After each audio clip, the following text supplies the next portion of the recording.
Hi, I'm Richard Campbell from .NET Rocks and Run As Radio, here with my friend Adam Cogan to do the SSW news, and we're looking at three big highlights, including ARM coming to .NET 7, Adobe buying Figma, and what the heck is Elon Musk doing with Twitter?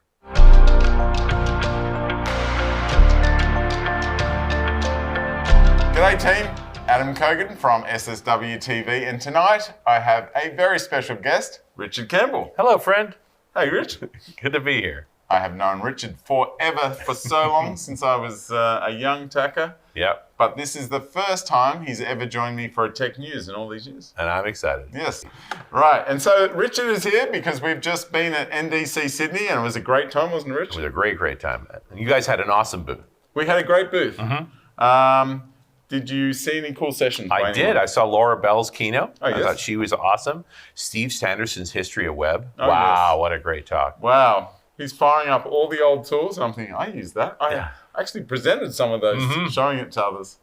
So you've been doing .NET. We talked about .NET Rocks last month and said it was the 20-year anniversary. That makes you old. That makes me old. Although, admittedly, I was not there for the first shows. There were two hosts before me. Yes, I do. They each did 50 shows. Mr. Dunn. Mr. Dunn was the first 50, Rory Blythe the second 50. That's right. I came on board show 100, so I'm the new guy. Yeah, but we're at 18, 15 now, I think. Got any cool ones that you've really loved recently?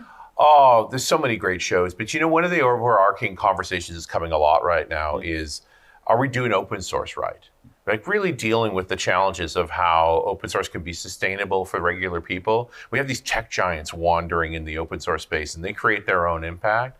And so how does a normal person building a piece of software actually build it in a way that can work with the open source community and they can also make a living while being amongst those tech giants? I think it's a very interesting problem. We've got some great shows coming for that. Oh, cool. One of the things that is a bit tricky, you know, you've been talking about essentially C# for 20 years. Yeah, we've mostly been talking about things that .NET developers need to know, and often that's C#. Yeah, that's right. Yeah.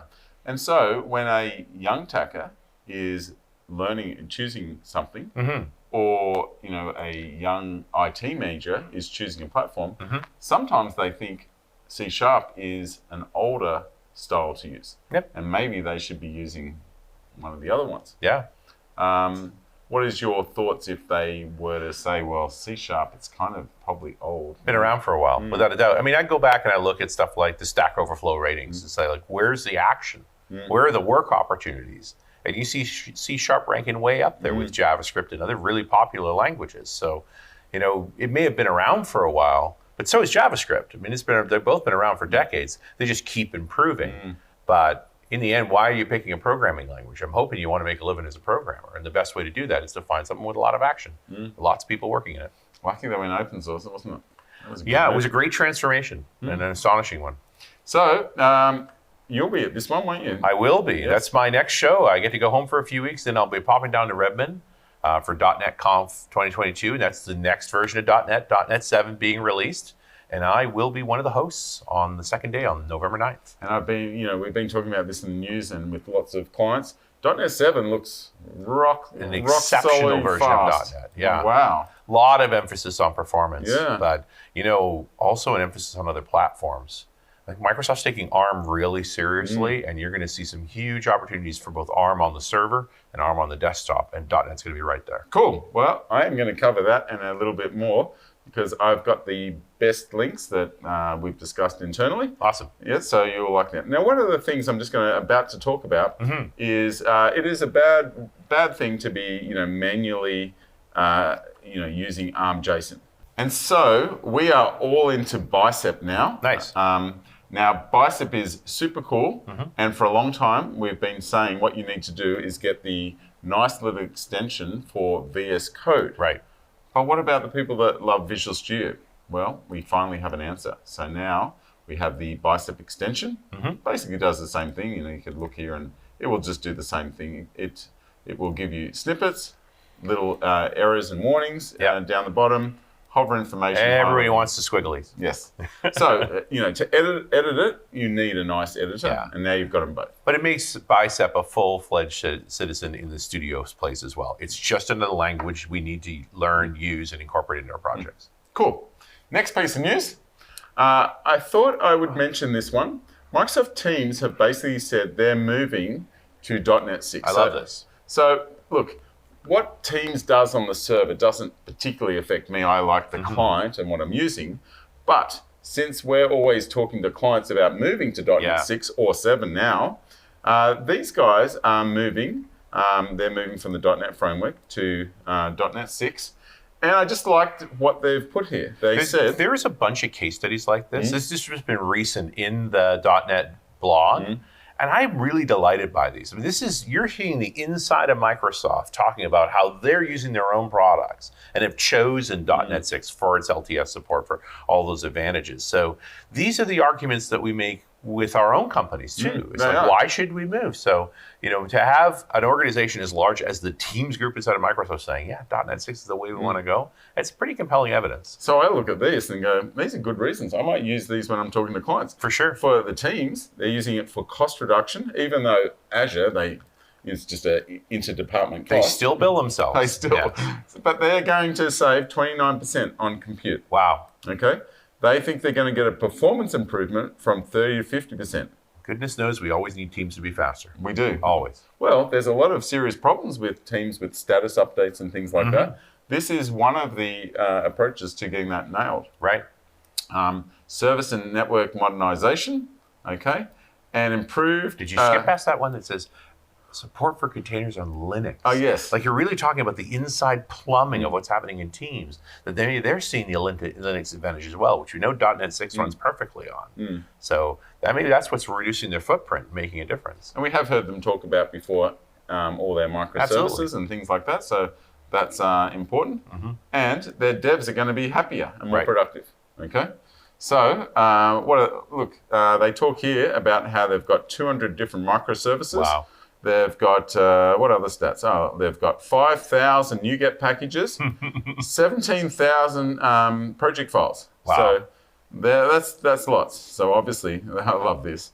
They put a little mention of the .NET Upgrade Assistant, which they 100% wouldn't be using because it would be too complex. But yeah, look, they give you the whole story of what's going on, and you'll learn a lot in this stuff. These case studies are great to sit down and really digest, get an idea of, what you're looking for is that your project is smaller than this. So your project will be successful. They've already broken ground. When an internal team like this goes and presses against the edges of the infrastructure like that, they then talk to the team and it's like, hey, here's where we've had problems. So we get the benefit of those improvements without having to do all the suffering. And so they get into a little bit more detail about why they're very happy about this for their microservices, etc. And you can also read the comments. People will say some things. And you can have a look. They usually answer. So let's move on to the next one. Right. .NET 7 for Azure Functions. Awesome. Yep. Latest version. That's awesome. You know what's important about this? And this is a subtle thing for us. Like .NET 7 hasn't shipped yet. This is quality testing, right? This is running .NET 7 in a known environment inside of functions. So if we start experimenting with this, they're going to push this back to the team.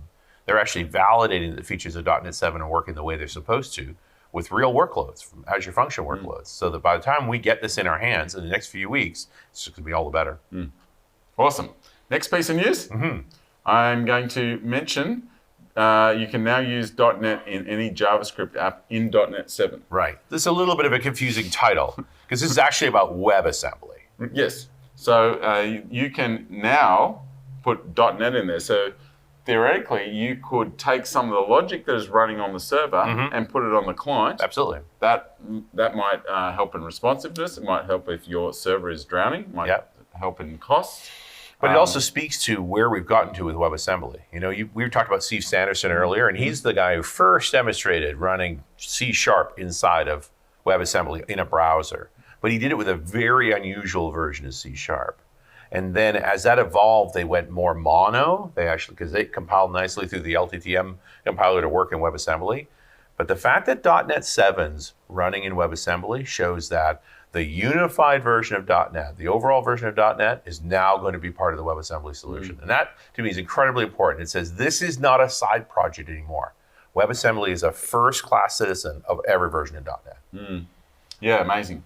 So, this has a little memory for me. You remember when SQL servers stored procedures could call C# assemblies. Yes, 2005, I recall that started. Didn't super take off. Well, it was off by default. It still is off by default.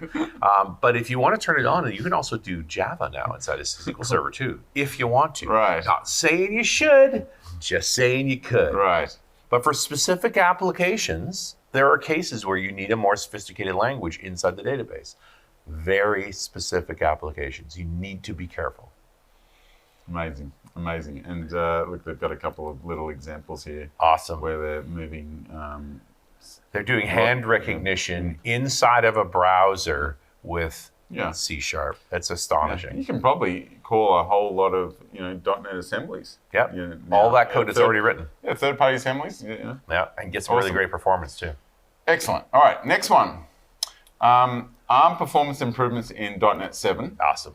So my first thought on this is those M1 chips we have a number of guys running MacBooks. Some of the nicest computers in the world right now. And they're blazingly fast. They're actually going to get faster with this. Well, we're going to start getting to a place where we're running ARM natively, not emulated. Right? I mean, the reality right now is those machines will still run a lot of this code. They just run it in emulation mode. We can start running natively, we get even better performance from it. But you're seeing in general a wave to ARM being a first-class citizen in the Microsoft environment.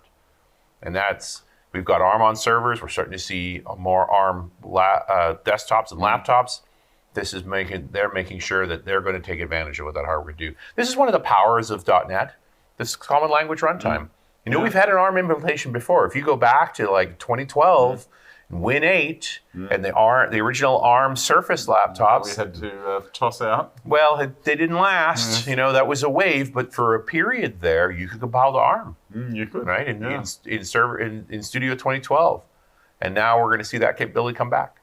We all had one of those at we did. PDC. We certainly did. That was cool. All right, next piece of news.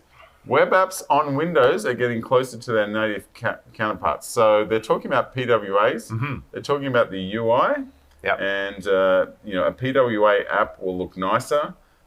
It saves you the cost of making a full-on mobile app for a customer. Ticks a checkbox if they need to quickly have a mobile app or they don't want to have an extra team and they want to just do that. Well, and I'll put my IT guy hat on here. Sometimes with the Run As Radio guy too. I mean, one of the things that's powerful about the whole browser model is it's already on the machines. I don't need to install anything. I've got a security context around it already. I'm happy. The PWA makes my users not feel like they're working in a browser, when in reality they still are. I've given them an icon through the manifest of PWA, and now I'm giving them more of that look and feel that looks like Windows, right? We're taking advantage of that fluent API. And that's just a good idea. Making the folks that have to use the software be happy and comfortable. And it's astonishingly easy. We're talking an hour or two of an app. Drop in, and you get that effect. So awesome. Next news we have .NET now on Windows Package Manager. So Windows Package Manager or Winget. Actually, we don't use it. We always use Chocolate at SSW. Sure. But there was the one missing piece where you had to install .NET. You had to go get .NET elsewhere, and then you could do stuff with Winget. Yeah, so, or you could choose which version of .NET you wanted to get installed. Right. Now you can just throw it in the script. Yeah. So, I'm surprised that wasn't there a long time ago. Yeah, it seemed like an obvious gap. But Winget's a relatively new tool. They're still trying to really flesh out all the features. I'm glad this one's done. And of course, this is something similar to Homebrew on MacBooks. Same kind of thing. All right, what's the next piece of news? All right, so this one of all the news has the highest care factor for me. Okay. I use the GitHub app on my mobile and my iPad every single day. Interesting. I approve pull requests all the time, and I really care about GitHub projects being there. I use the app for Trello so many times for so many people. It is probably the most popular app I use on my iPad. This is There's a push towards GitHub Projects as well, right? Which similar functionality, but now it's part of your GitHub repository. So if you want to try this out, you can get it on iOS test flight or Google Play beta. So here's an example of it, and that's going to be coming to the real app soon. So it's awesome. Awesome. Next piece of news, what have I got? All right, you might have to help me with this Sure. one. Systemd supports in WSL. So obviously, as a guy that cares about Linux a lot more than me, why does this matter? This matters for the most for folks that are normal Linux people that are trying to figure out how WSL fits in their mix. So Systemd is a very standard approach for doing a lot of low-level Linux work. And so if you jump in WSL, Systemd hasn't worked before. It needs PID1. There's certain rules around that. And so you've probably got a lot of scripts already written that depend on Systemd, and they're not going to run. They will now. Right, okay. So taking existing work that you've already been doing on bare Linux machines, now you want to run them on a Linux instance out of Windows, you can expect more of that to just work. Oh, awesome. Okay, so there's a bunch of the DevOps guys here that were super happy about this news. Yeah, huge news. For folks that are deeply immersed in Linux and have done a lot of work there, this just means so much of that work gets to carry into WSL. Awesome. All right, so off that and onto the front-end designer stuff. Oh boy. Oh, what did you think when you heard Adobe bought Figma? Yeah, Adobe sometimes has this reputation of where good software goes to die. And here they are taking another piece of software people just love, right? Now, for $20 billion, you can't blame the folks at Figma for not taking that. That's almost as much as Microsoft paid for LinkedIn. Yeah, something like that. Yeah. It's an astonishing amount of money. Now, Figma was awesome. And our designers love Figma. Well, and it's not like Figma's disappeared either. It's just going to go into the Creative Cloud. Well, Adobe XD will now disappear. Interesting. Yeah, they've already slimmed down the team to almost nothing. Wow. So that I can tell you, our designers who use Adobe and love Figma. Right. You see the difference? They use Adobe, but they love Figma. They weren't happy about this. They weren't happy. No, they about weren't. It. That's interesting. No. Probably because they had already got the exception to get Figma. Right. Because we standardized on the Adobe tools a long time ago. On the Creative Cloud. Photoshop was actually a purchase of Adobe. Absolutely. Yeah. Most things were. I always think of that Flash as was an acquisition too, right? Like all of those things are acquisition. Adobe's, gathers up a lot of software. I mean, the upside you can say to this is now that license you already pay for with Creative Cloud is going to include Figma as well. Okay, that's hoping they short term. Yeah, but I'm hoping they're going to make a new version. The next version of Figma imports XD stuff. Oh, good point. Yes. Yeah. But look, this is like beyond this, but I don't think a number one company should be allowed to buy a number two company. Yeah, that is just not. I mean, that's a Federal Trade Commission kind of problem space. But when everybody wants to play, so the question is it anti-competitive? But the bottom line is Figma made a better product than XD, and Adobe decided they wanted to have it and offered enough money.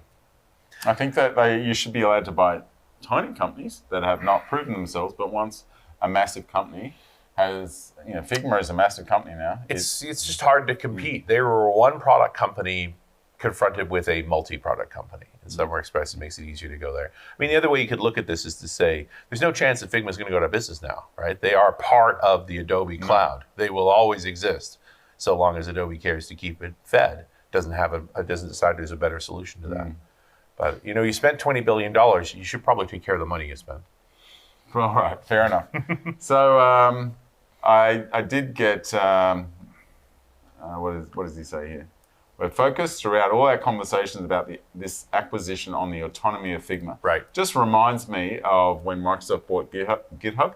A lot of fear. Yep. And Microsoft left GitHub alone. Yes. And they've left them alone. Microsoft literally made GitHub a wholly owned subsidiary. GitHub is still GitHub.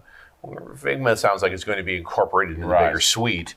The question is, can you keep the team together? Can they keep making the things they want to make? And that's a total inside culture problem. I hope they do it right. So one of the designers sent me this tweet. You were the chosen one, Figma. It was said that you would destroy the Adobe, not join them. And then there is Adobe Figma quit unexpectedly. A fake dialogue. Yes, all right.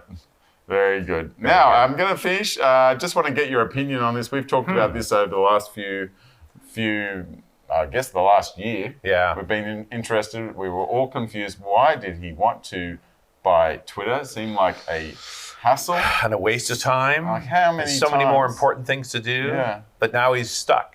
Yeah. I think when the lawsuit started and the discovery on both sides started to happen from that lawsuit, and it became very embarrassing all around, it said, we really need to get rid of that lawsuit. And so his approach to getting out of Twitter with the complaints about the number of bots and so forth became a non-effective way to go. So he's kind of reset the clock, and hopefully that case goes away. It doesn't mean he's going to buy it. You know, he still has the option to say, I'm going to cancel and pay the cancellation fee. By cancelling it another way, I think. Yes, Yeah. and that's a distinct possibility. This isn't a shoe-in for he's going to buy. This is he's realized that initial approach of backing out isn't going to work, and so he's going to reset and try again. Do you think he cared more about the backlash he got and the non-love he got, or the financial cut that he's taken? I really don't know the answer to that. I can't get inside a billionaire's brain. I know a lot of people, and I have met a few billionaires along the way. They're a different kind of human. So I don't know. I don't see any reason for him to own Twitter. I don't know how he got himself in this situation. It seems foolish. Like, go work on more important things. Well, I'll give you my theory. And I kept thinking about why, because it didn't seem like a great reason, because it sounded like it was just going to be a mess, and always in trouble for everything. Right. You know, every bad tweet, you know, make this judgment, you know, like Jack was getting in trouble all the time, make a call on that.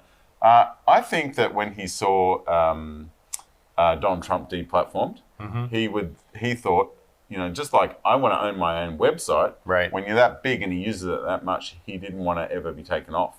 This is, you know, insurance that he was. Yeah, I don't know that Elon was that worried about that. It's not like he necessarily does everything to Twitter either. It seemed to me, have you ever heard the Howard Hughes? Remember they have the original richest man in the world? And Howard Hughes had a terrible tendency of contacting a hotel and making outrageous demands. I want you to clear everybody out of the top floor. I want the entire top floor to myself. I want a separate entrance, all these crazy things. And when they refused, he would buy the hotel and fire them. Oh, really?